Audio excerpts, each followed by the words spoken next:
January 31, 1945, Clark Air Base, Luzon, Philippines. Major Frank T. McCoy steadied his shaking hands as he photographed the aircraft before him, a fully intact Mitsubishi G4M Betty bomber marked with tail number 763-12. Something about its construction felt impossible. No modern Air Force would design a bomber like this. The smooth fuselage shone under the tropical sun, its long, cylindrical frame easily explaining the Allied nickname. Nearly 20 meters in length and resting on its tricycle landing gear, the aircraft appeared untouched by combat. Its two 14-cylinder radial engines, each producing about 1,500 horsepower, showed no signs of damage. This wasn't a wreck rescued from debris, this was a complete, operational bomber left behind as Japanese forces retreated. But what truly stunned McCoy, what would fundamentally transform American understanding of Japanese aviation strategy, was revealed when he opened the wing inspection panels. The fuel tanks had no protection whatsoever. No self-sealing material. No armor plating. No fire suppression system. No protective lining of any kind. Only thin aluminum sheet, barely 2 millimeters thick, separated thousands of liters of high-octane fuel from enemy gunfire. As commander of the Southwest Pacific Technical Air Intelligence Unit, McCoy had inspected numerous downed Japanese aircraft. But nothing had prepared him for this discovery. This untouched bomber, abandoned during the liberation of Clark Field, exposed a design philosophy so radically different from Western standards that analysts would need months to fully understand its consequences. The engineering choices revealed here would reshape American tactics and aircraft design for the rest of the war. Every belief American pilots held about Japanese aircraft, about their capabilities, about the risks Japanese designers accepted for performance, about the priority placed on crew survival, was about to be overturned by the evidence inside this single, perfectly preserved example of Japan's most critical bomber. The path to this realization had begun 4 years earlier on December 8, 1941. While smoke still drifted above Pearl Harbor, 82 G4M bombers and 26 G3M bombers took off from Formosa. Their target was Clark Field, the main American air base in the Philippines. The attack achieved total surprise. Arriving at 12:35 p.m., the Japanese bombers flew at 20,000 feet above the reach of American anti-aircraft guns. 27 aircraft from the first wave released 636 bombs across Clark Field's runways and installations. Moments later, Zero fighters roared in at treetop height, strafing every aircraft the bombing had spared. Of the 17 B-17 flying fortresses on the ground, 12 were destroyed instantly. Nearly every P-40 Warhawk fighter was reduced to burning wreckage. In 45 minutes, American air power in the Philippines had been effectively eliminated. Lieutenant James Harrington, one of the few surviving American pilots, watched from a bomb shelter as the Japanese formation withdrew to the north. What struck me was how they came in, he later wrote in his combat report. Perfect formation, high altitude, totally beyond our reach. Then the fighters dropped down and tore us apart. We couldn't get a single plane airborne. But the Betty bombers themselves had departed untouched. The few American fighters that managed to get airborne arrived too late, finding only empty sky. The Japanese had demonstrated their bombers' exceptional range, striking from bases 460 miles away. A feat no American bomber could match at that stage of the war.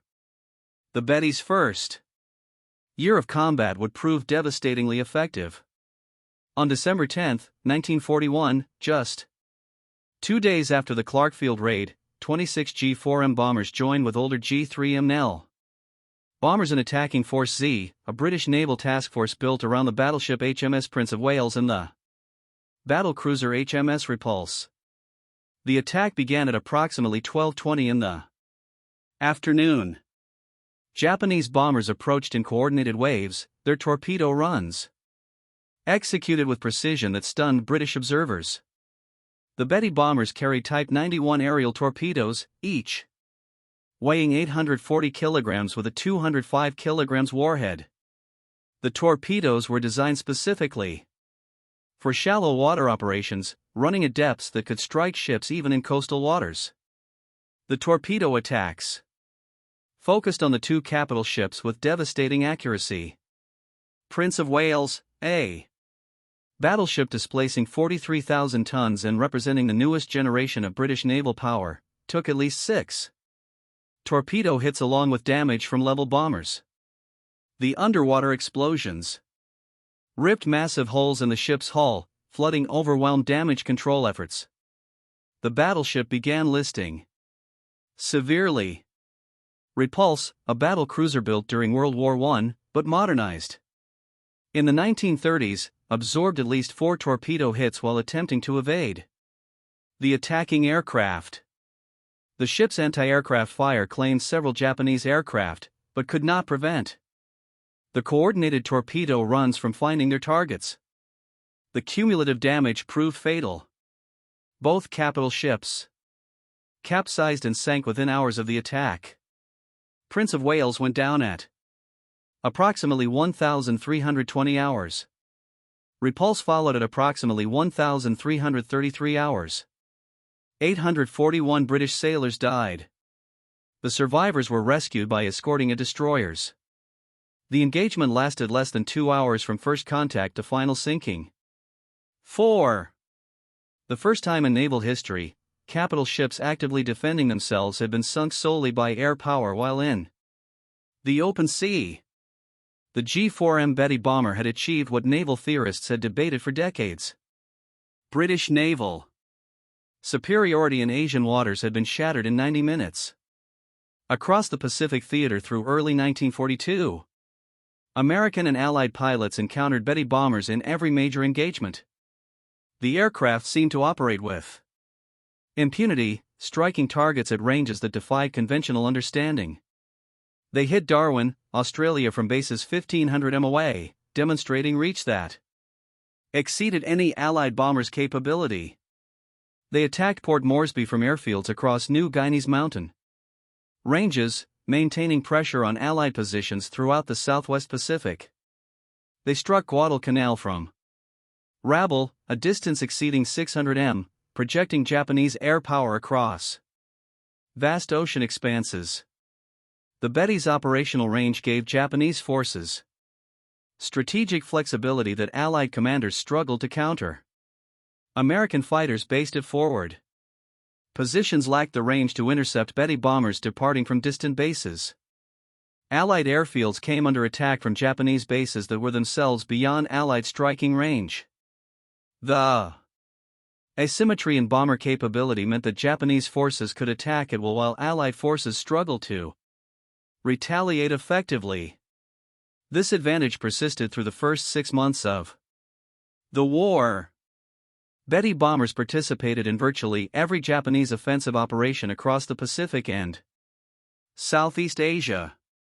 They struck targets in the Philippines, Malaya, Netherlands, East Indies, New Guinea, and the Solomon Islands. They supported naval operations throughout the theater. They performed reconnaissance missions that exceeded the range of any Allied aircraft. The Betty became the symbol of Japanese air power's reach and effectiveness. But the advantage depended entirely on limited Allied fighter opposition. When Betty formations could strike without interception, when they could approach targets at high altitude beyond anti-aircraft range, when they could deliver weapons and depart before fighters arrived, the aircraft was devastatingly effective. These conditions characterized operations during the first half of 1942 when Allied air strength remained limited and dispersed. But by mid-1942, the tactical picture began to change. As American fighter strength increased as Wildauts gave way to more capable Hellcats and Corsairs, as pilot training improved and tactical doctrine evolved, Betty crews began reporting disturbing losses. The shift became undeniable on August 8, 1942. 23 G4M bombers from the 4th Air Group departed Rabaul to attack American positions at Guadalcanal. American fighters intercepted the formation over Savo Island. In the engagement that followed, 18 of the 23 Betty bombers were shot down. Approximately 120 aviators died in what would become the single worst G4M loss during the entire campaign. Fighter pilots reported the same observation across every engagement. The Betty exploded into flames with minimal hits. 2 or 3 rounds anywhere along the fuselage or wings produced catastrophic results. The aircraft earned grim nicknames that spread rapidly through American squadrons. Flying Cigar, Only It Lighter, Flying Zippo. All references to the Betty's terrifying tendency to bloom into fire. From battle damage. By October 1942, when Lieutenant Commander John Thomas Blackburn arrived at Guadalcanal commanding VF-17 Flying F-4U Corsairs, the Betty's reputation had transformed completely. First time we caught a Betty formation, we couldn't believe how easy they went down. Blackburn later reported, hit them anywhere along the fuselage or wings and they'd explode. We actively hunted them, recognizing them as among the most vulnerable targets in Pacific skies. But the true extent of the Betty's vulnerability, the engineering decisions that made such catastrophic losses inevitable, would not be fully understood until American forces began capturing intact examples for detailed examination. The first significant intelligence breakthrough came in November 1942 when Australian forces overran Japanese airfields at Buna in Papua New Guinea. Among the abandoned aircraft, technical air intelligence units discovered Betty bombers with varying levels of damage. Initial examinations confirmed what pilots had reported. The fuel tanks had no protection whatsoever. Aeronautical engineers with the Allied Technical Air Intelligence Unit, Southwest Pacific, conducted the first detailed analysis.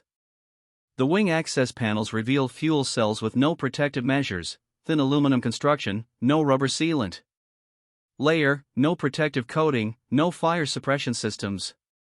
Multiple Betty bombers examined at Buna showed identical characteristics. This was not battle damage or field modification. This was standard Japanese design. The implications were staggering. American bombers by 1942 universally featured self-sealing fuel tanks. The B-7 Flying Fortress had incorporated them from the B-17C model onward. The B-24 Liberator had featured them from the XB-24B prototype. Even fighter aircraft like the P-38 and P-47 featured protected fuel systems. Self-sealing fuel tanks used layered rubber compound that swelled on contact with fuel when punctured by bullets or shell fragments, sealing holes and preventing fuel loss and fire. The technology added substantial weight to aircraft, but dramatically improved crew survival rates. American military doctrine considered this weight penalty essential and non-negotiable. Yet here was Japan's primary land-based bomber produced in thousands, operating across the entire Pacific theater with fuel tanks that offered zero protection. The weight saved by eliminating self-sealing systems, armor plating, and fire suppression equipment was immediately apparent. But the cost in crew lives becoming equally obvious in loss statistics that mounted with every engagement. The captured Betty at Clark Field in January 1945 would provide the most complete technical analysis. Major McCoy and his team spent 3 weeks dismantling and documenting every system. Their report, classified secret and distributed to all Allied air forces, detailed specifications that explained both the Betty's extraordinary capabilities and its catastrophic vulnerabilities. The G4M Model 1 specifications revealed an aircraft optimized ruthlessly for range and speed. Empty weight of 6,741 kg. Remarkably light for a bomber of its size. Maximum takeoff weight of 9,500 kg. Fuel capacity of 4,780 L distributed across 8 unprotected tanks, 4 in each wing, positioned in the wing center section where they were most vulnerable to combat damage. Top speed of 428 km per or approximately 265 miles per hour. Maximum range of 634 km. Exceeding 3,700 m, service ceiling of 8,500 m, crew complement of 7 members including pilot, co-pilot, navigator, bombardier, radio operator, and 2 gunners. The fuel system design was particularly revealing. The 8 tanks were arranged in 4 groups of 2 positioned along the wing's longitudinal axis where the wing joined the fuselage. This placement maximized fuel capacity by utilizing the thickest portion of the wing structure, but it also positioned the tanks directly in the path of enemy fire during combat. Any attack from the side or below would inevitably strike fuel tanks. The aluminum construction provided no protection. The absence of self-sealing compounds meant that even small punctures would leak fuel continuously. American engineers calculated that the weight saved by eliminating protection systems exceeded 500 kilograms per aircraft. This weight savings translated directly into additional fuel capacity and extended range. But the cost in vulnerability was equally calculable. Combat reports showed that Betty bombers hit anywhere in the wing area exploded with near certainty. The unprotected tanks created what engineers termed a critical failure point. A single system whose destruction guaranteed loss of the entire aircraft. These numbers told the story of design choices made in September 1937 when the Japanese Navy issued requirements that would define the G4M's entire existence.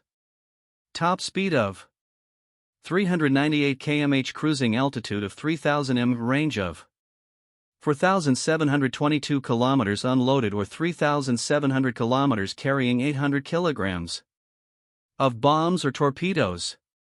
The requirements reflected Japanese naval strategy in the late 1930s. Japan's empire stretched across vast Pacific distances. Naval bases were separated by thousands of kilometers of ocean. The Navy needed bombers capable of striking enemy positions far beyond the range of carrier aircraft. Bombers that could operate from land bases to support naval operations across the entire theater. Existing Japanese bombers fell far short of these requirements.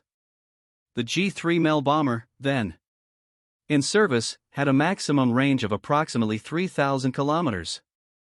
American bombers like the B-7 had even more limited range in their early variants. No bomber in service anywhere in the world in 1930 7 could strike targets at the distances Japanese planners envisioned. The Navy's requirements were not arbitrary. They were calculated based on the distances Japanese forces would need to cover in any future Pacific conflict. From Formosa to the Philippines, 460 miles. From Rabaul to Guadalcanal, 600 m. From Japanese home islands to potential targets across the Pacific, thousands of miles. The bomber that could meet these requirements would give Japan strategic reach that no other nation possessed. But the requirements also reflected assumptions about future warfare that would prove catastrophically wrong. Japanese planners assumed that surprise and initiative would provide protection for long-range bombers. They assumed that enemy fighter opposition would be limited by range and numbers. They assumed that the war would be decided quickly before enemy industrial capacity could generate overwhelming force. Every assumption would prove false. The man tasked with achieving the impossible was Kiro Honjo, who led the Mitsubishi design team after taking over from Joji Hattori. Honjo had studied bomber design at Junkers in Germany during the early 1930s, absorbing European aeronautical engineering principles and manufacturing techniques before returning to Japan. He understood immediately that meeting the Navy's requirements would demand compromises that Western air forces would never accept. Honjo assembled a team of engineers at Mitsubishi's Nagoya facilities to tackle the design challenges. The team analyzed every aspect of bomber design, calculating weight budgets for every component and system. They studied existing bombers from multiple nations, identifying where weight could be reduced without compromising structural integrity. They experimented with new construction techniques and materials that might offer weight savings. The mathematics were brutally simple. To achieve the Required range: the aircraft needed massive fuel capacity. Each liter of aviation fuel weighed approximately 0.8 kilograms. 4,780 L of fuel meant approximately 3,800 kilograms of fuel weight at full load. To achieve the required speed with this fuel load, the aircraft needed minimal weight. Every kilogram added to the empty weight reduced either range or payload capacity. These two requirements existed in direct opposition. Fuel was heavy. Protection systems were heavy. Armor plating weighing hundreds of kil would be required to protect crew positions and vital systems. Self-sealing fuel tanks added substantial weight through the rubber compounds and additional structure required. Fire suppression systems added weight. Redundant safety measures added weight. The total weight of proper defensive systems made it impossible for the aircraft to meet the Navy's required performance levels. Faced with this, Hanjo made the defining decision of the G4MS entire service life: protection would be sacrificed in favor of speed and range. The fuel tanks would remain simple aluminum structures, no self-sealing layers, no armored shielding around the fuel cells, no fire suppression equipment beyond basic extinguishers, and no redundant safety features of any kind. Every kilogram saved would be redirected into additional fuel, extended range, and meeting the Navy's demanding performance goals. The decision was not careless. Hanjo fully grasped the dangers. His engineers calculated the severe vulnerabilities that unprotected tanks introduced. They understood that any damage to the wings could result in catastrophic fires. But they also knew there was no other way to achieve the Navy's specifications with the technology available at the time. The choice was clear: build an aircraft that achieved the required performance but carried known hazards, or build one that was safer but failed to meet mission needs. The Navy wanted performance above all else, and Hanjo provided it. The first G4M prototype flew on October 23, 1939. It met or exceeded every goal. Its speed was higher than expected, its range surpassed predictions, and its payload met operational demands. The bomber entered full production as the Navy Type 1 attack bomber, manufactured by Mitsubishi in Nagoya. Early production aircraft, designated G4M Model 1, reached frontline units in April 1941. By December 1941, roughly 180 G4MS were in active service. These bombers became the core of Japan's land-based striking power throughout the Pacific War. The Betty's first combat actions at Clark Field and against Force Z appeared to validate Hanjo's priorities under the specific conditions of early 1942. When opposition was light, when surprise was achieved, and when operating outside the range of hostile fighters, the G4M was brutally effective. Its extraordinary range allowed it to strike from bases considered unreachable. Its speed enabled rapid, deep attacks. Its bomb load inflicted real damage. But all of these strengths relied entirely on the assumption that the Betty would rarely encounter strong fighter resistance. Once American fighter power grew, once interceptions became routine, and once prolonged combat was unavoidable, every decision that favored range over protection became fatal. The Guadalcanal campaign made this reality unavoidable. Between August and October 1942, more than 100 G4M bombers and their crews were lost in a continuous and unsustainable bloodbath. On August 8 alone, 18 of 23 Bettys were shot down, killing around 120 aviators. The same pattern repeated relentlessly. Bomber groups departing from Rabaul would fly the 600 miles to Guadalcanal, meet American fighters, and be annihilated. Losses on August 9 and August 10 followed the same trend. By the end of the month, the 4th Air Group had essentially ceased to exist as a combat unit. September offered no relief. Bettys continued launching missions against Guadalcanal, and American fighters continued destroying them in overwhelming numbers. The mathematics were unforgiving. Japan needed to strike American forces to contest control of the island. The G4M was the only aircraft with the range and payload to do it. Yet every sortie cost lives and machines Japan could not replace. In October, the situation worsened. American fighter numbers at Henderson Field grew. Pilot skill improved as experience accumulated. U.S. tactics evolved to exploit the Betty's weaknesses more effectively. Japanese losses rose even as the number of available bombers shrank. By November, when Japan withdrew from Guadalcanal, over 100 Bettys had been lost, and crew deaths reached nearly 700. The loss rate was unsustainable. Japan's most capable land-based bomber had effectively been overtaken by its own shortcomings. What had once been a feared long-range weapon had become, in the words of American pilots, easy meat. Japanese planners had expected casualties, but nothing on this scale. The same unprotected fuel tanks that allowed a 6,000-kilometer range also ensured that even a single hit to the wings or fuselage often resulted in an explosive fire. There were no damaged but survivable Bettys. A G4M either returned without a scratch or it burned. By mid-1943, Japanese engineers realized changes were unavoidable. Beginning with the 663rd aircraft produced in March 1943, 30mm rubber sheets were added beneath the wing surfaces where the fuel tanks sat. These were not true self-sealing tanks, only a modest attempt to increase survivability while keeping weight low.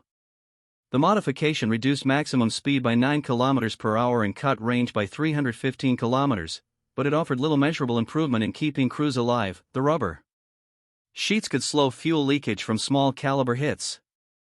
They could not prevent fires from larger caliber rounds or cannon shells. They could not stop explosions when tracers ignited fuel vapor. The fundamental vulnerability remained unchanged. Japanese designers attempted more comprehensive protection with the G4M Model 3 introduced in October 1944.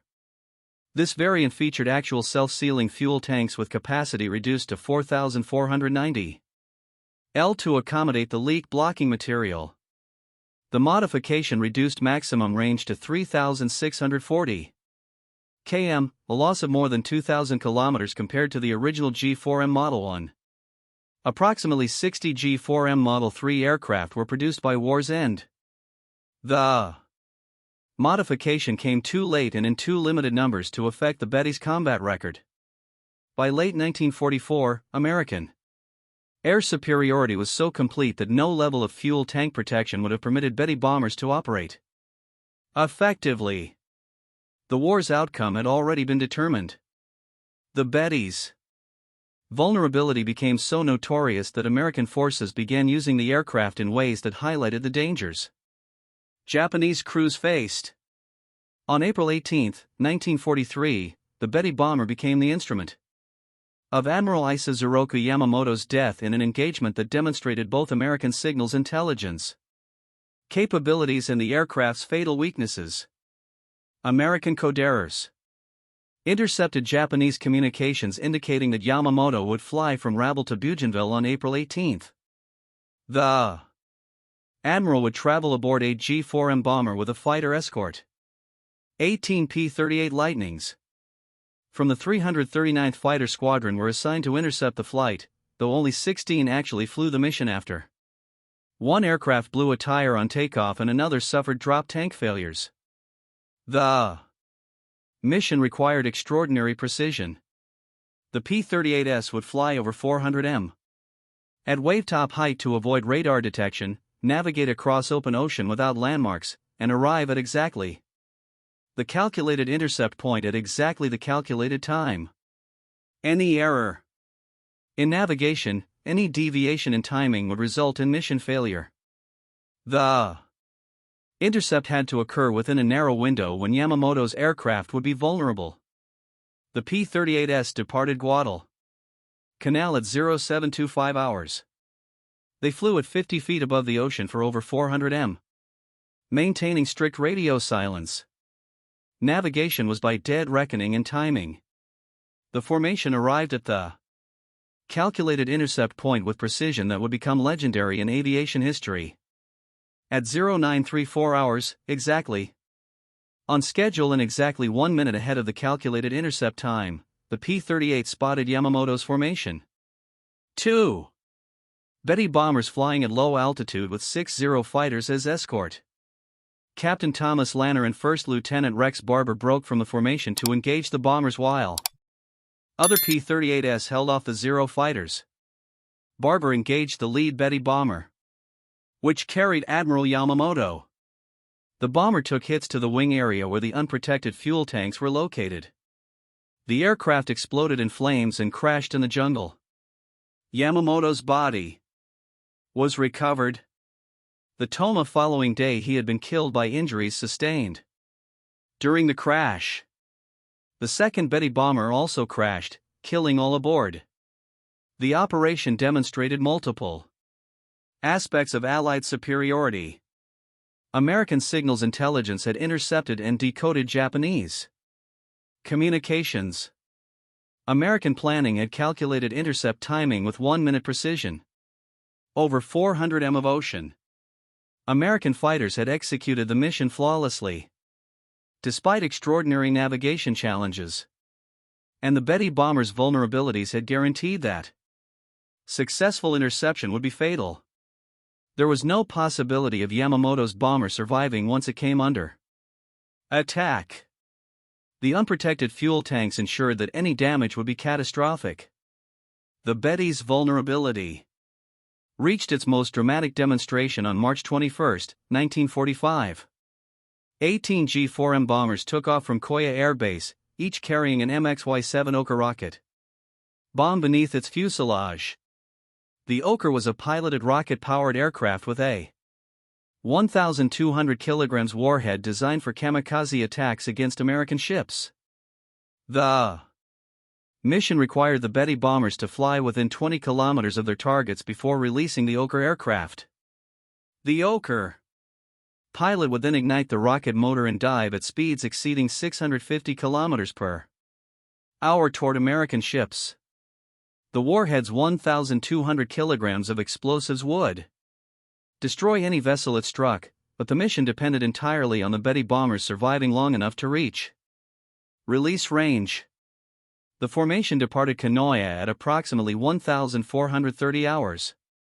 The 18 G-4M bombers flew in tight formation with fighter escort heading toward American naval forces off Okinawa. Each bomber carried an Oka weapon beneath its fuselage, adding substantial weight and drag that reduced speed and maneuverability.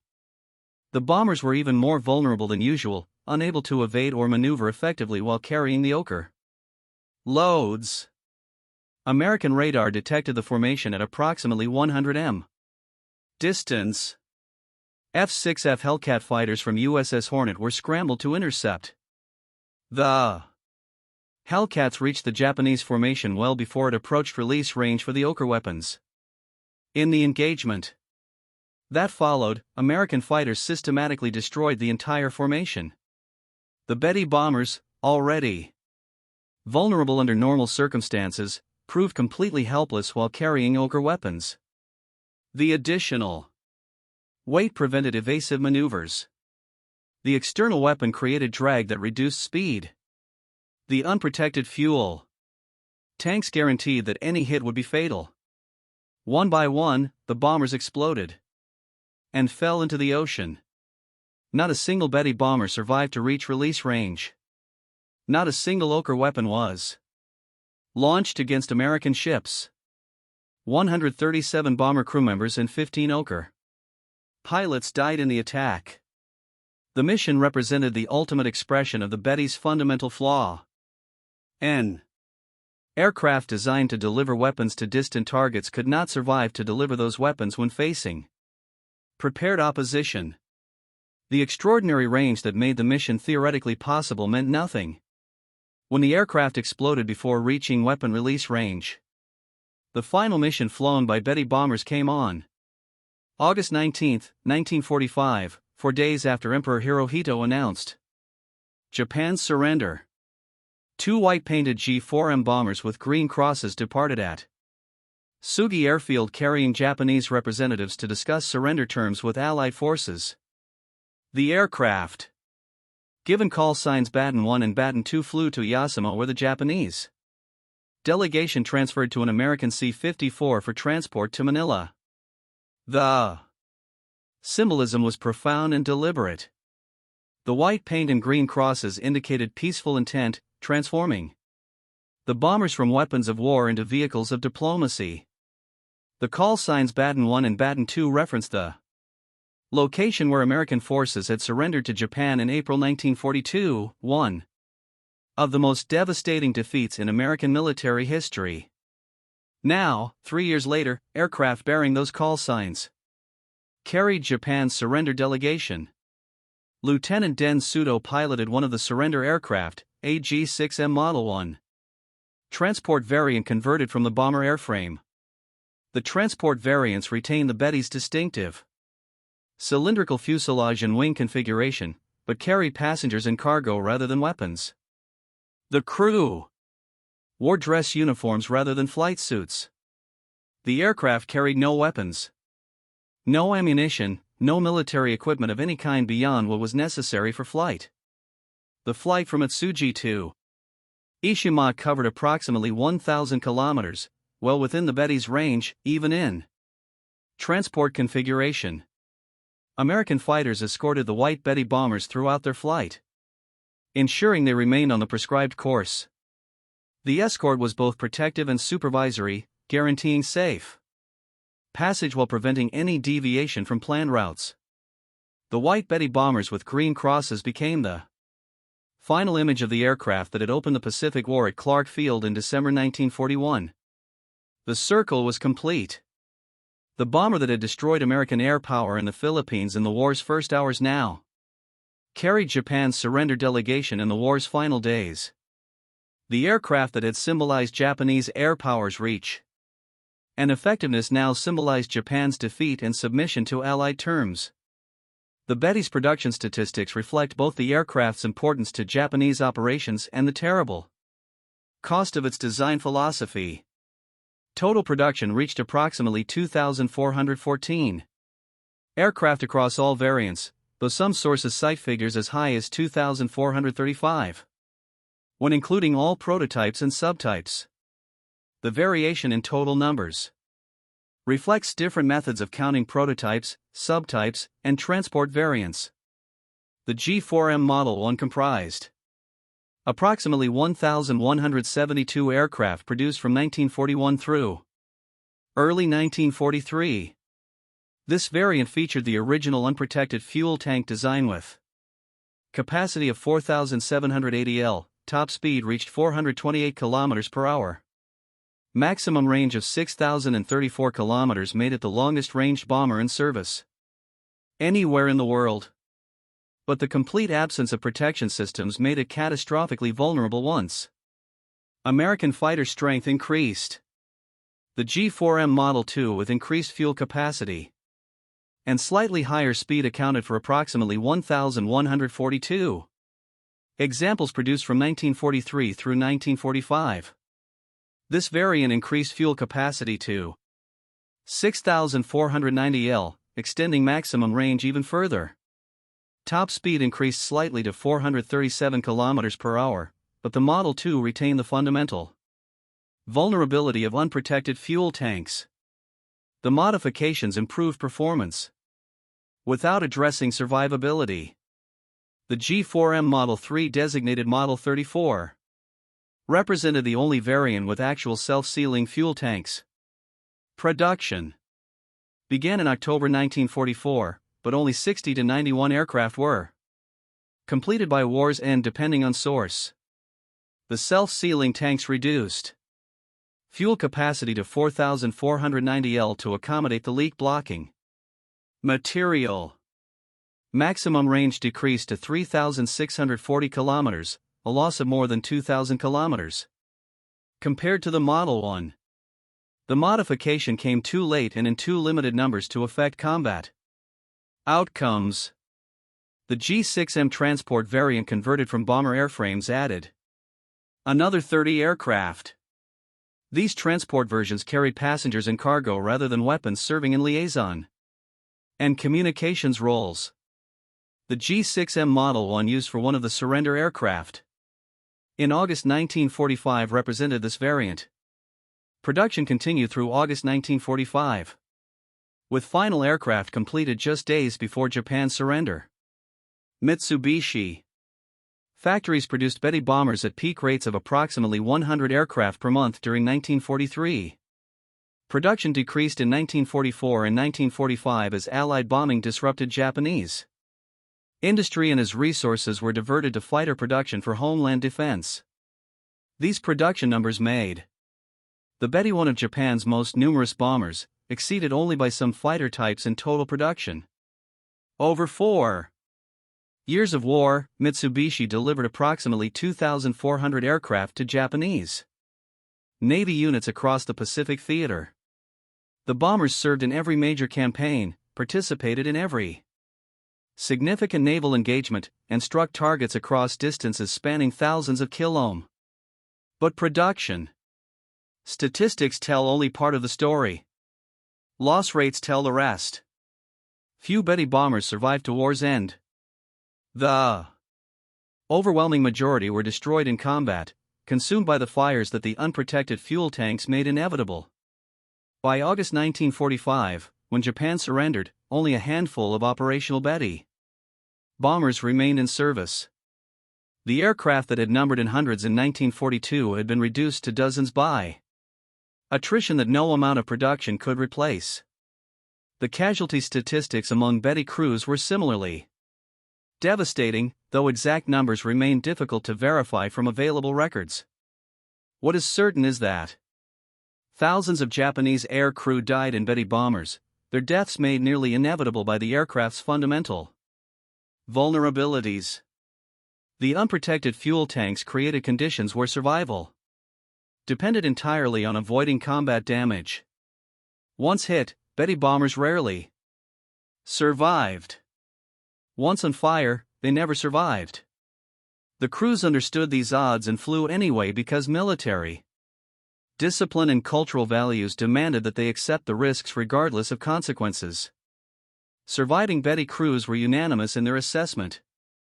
The aircraft's unprotected fuel tanks made survival a matter of pure chance. No amount of skill, no tactical innovation, no courage could compensate for the fundamental vulnerability built into every G4M. Former Flight Petty Officer Masawato, who completed 28 combat missions before transfer to training duties, offered the most direct summary. The Betty was a magnificent aircraft that asked us to die for its range. We flew it because we were ordered to fly it. We died in it because that was what it was designed to make us do. The comparison with Allied bomber protection systems highlights the stark difference in design philosophy. The B-17 Flying Fortress featured armor plating protecting pilot and co-pilot seats with steel plates ranging from 0.3 to 0.31 in thick. Armored bulkheads protected crew positions throughout the fuselage. The Bombardier position featured armored glass. Waist gunner positions included protective shields. Self-sealing fuel tanks were standard from the B-17C model onward. Introduced in 1941, the B-25 Mitchell incorporated similar comprehensive protection. Pilot and co-pilot seats featured armor backing. Fuel tanks included self-sealing compounds from early production. The B-25's empty weight of approximately 9,100 kilograms reflected the substantial weight penalty of protection systems, roughly 2,000 kilograms heavier than the Betty. Despite similar size and role, the weight penalty for Allied protection systems was substantial and accepted as necessary. American studies during the war demonstrated the effectiveness of crew protection measures with statistical precision. Body armor reduced thoracic wound fatalities from 36% to 8%, a reduction of more than 75%. In deaths from chest wounds, self-sealing fuel tanks reduced fire-related casualties by similar margins. Aircraft equipped with protected fuel systems showed survival rates 3 to 4 times higher than unprotected aircraft when damaged in combat. Protected crew positions increased survival rates in damaged aircraft by providing shielding from shell fragments and small arms fire. Armored glass prevented pilot casualties from head-on attacks. Bulkheads compartmentalized the fuselage, preventing fire or damage in one section from spreading throughout the aircraft. The comprehensive approach to crew protection reflected American doctrine that trained crews represented assets more valuable than aircraft, which could be replaced more easily than experienced combat veterans. The weight cost for this protection exceeded 1,000 pounds. In most American bombers, but American industrial capacity permitted this weight penalty without sacrificing production numbers. American factories produced over 12,000 B-17 bombers and nearly 10,000 B-24 Liberators during the war. The production capacity meant that American forces could field large numbers of protected bombers without compromising capability. Japanese doctrine reached different conclusions. The Betty's design reflected a calculation that range and striking power outweighed crew survival. This philosophy assumed that achieving surprise and maintaining initiative would provide sufficient protection. It assumed that enemy opposition would remain limited. It assumed that the war would be short and decisive. All these assumptions proved catastrophically wrong. By mid-1942, American fighter strength increased to levels that made Betty interception routine. By late 1942, American pilots had learned to exploit every Betty vulnerability.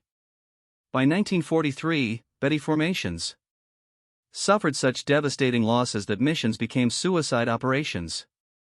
By 1944, Betty bombers could barely operate in daylight against American opposition. The mathematics of the Betty's war were written in fire and loss. Every advantage that made the aircraft formidable in early 1942 became irrelevant once sustained combat began. Range meant nothing when bombers exploded before reaching targets. Speed meant nothing when fighters could intercept from distant bases. Payload meant nothing when formations were destroyed before weapon release. The examination of tail number 763-12 at Clarkfield in January 1945 revealed the complete story. The unprotected fuel tanks that shocked Major McCoy were not an oversight, not a temporary expedient, not a design failure. They were the deliberate choice of engineers who believed range mattered more than survival. Japanese designers had created exactly what their specifications demanded. An aircraft with extraordinary range and speed, built with minimal weight, optimized for the mission requirements they received. The tanks were unprotected because protection would have prevented achieving the required performance. The decision made perfect sense within the constraints of 1937. Technology and 1937 assumptions about future warfare. But those assumptions collapsed under the reality of sustained combat against an opponent with unlimited industrial capacity and growing technological advantage. The Betty bomber became a symbol of Japanese willingness to accept catastrophic casualties in pursuit of tactical advantage. It became evidence of a military culture that valued mission accomplishment over crew survival. When American engineers examined the intact Betty at Clark Field, they were not just analyzing an enemy aircraft. They were witnessing the physical manifestation of choices made years earlier. Choices that prioritized capability over survival. Choices that would cost thousands of Japanese air crew their lives. The unprotected fuel tanks were not an accident, they were not accidents, they were choices. The Betty bomber fought from the opening hours of the Pacific War until its final days. It sank major warships, shattered airfields, and flew distances no other bomber of its era could match. Yet its lasting legacy is written in casualty figures that far surpassed even Japan's expectations. The same aircraft that began the war crippling American air power at Clark Field ended the war carrying Japan's surrender envoys in white-painted transports marked with green crosses. The crew of tail number 763-12 abandoned their bomber as U.S. forces advanced toward Clark Field, surviving only because they walked away from a machine whose design almost guaranteed death in combat. Most Betty crews never had that chance. They flew knowing exactly what awaited them: long missions in aircraft with no armor, no self-sealing tanks, and virtually no protection. They died in staggering numbers, consumed by fires made inevitable by the very design meant to give their bomber extraordinary range. The story of the Betty is ultimately a lesson in the consequences of prioritizing capability over survivability. Its remarkable 6,000-kilometer range meant little when the aircraft could not survive the final stretch to its target.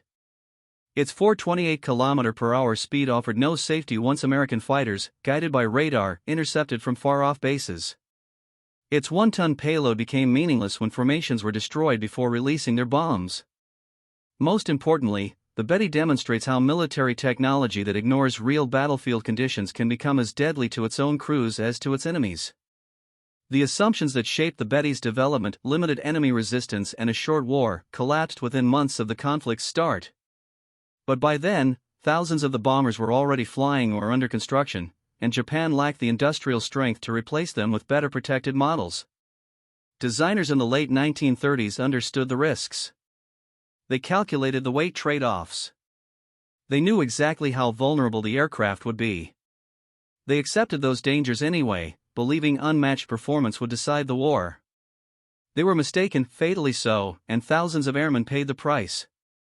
The Betty's legacy reaches beyond aviation history into broader questions about design philosophy, military ethics, acceptable risk, and the value placed on human life in war. American engineers answered such questions by putting crew protection first, even if performance suffered. Japanese engineers chose the opposite. The result was a stark contrast. One nation built aircraft capable of sustaining long campaigns, the other built an air force that consumed itself through attrition. The burning wrecks of Betty bombers across the Pacific sky were the physical proof of this divide. The examination of aircraft 763-12 at Clark Field confirmed what Allied analysts had long suspected: the Betty was not a flawed machine, it was a brilliant design crafted for very specific priorities. Those priorities simply did not include bringing its crews home alive. And in that single truth lies the essence of why Japan ultimately lost the Pacific War.